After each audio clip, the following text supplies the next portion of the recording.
الحقيقة المأساوية، البنية من بغداد راحت تسوي عملية طفل أنابيب بس ما طلعت منها عايشة. شنو صار ورا الكواليس ومنو المسؤول؟ اسمعون صرخة هاي الأم وحكموا بنفسكم. هذا الفيديو كلش مهم، بس بالبداية اضغط عزات تلقونه جوا صورتي وسوي القلب أحمر.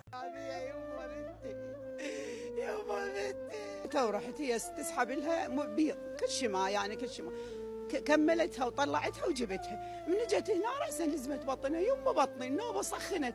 ثاني يوم راسا نقلتها للمستشفى، قام ترجف راسا نقلتها للمستشفى وهي كل شيء ما بيها. والله هي الكتله بنت كل شيء ما بيها. والله يا خاله كل شيء ما بيها. هي طتها هاي الأوبر تفجيريه، يعني جرعه قويه طتها وكتلتها مال هرمونات. والله يا يمه كله انضربت، انضربوا الكبد، انضربوا الرئه، وقالوا لنا القلب والعقل، بس ورا يومين رجعن والرحم ما نعرف بيه.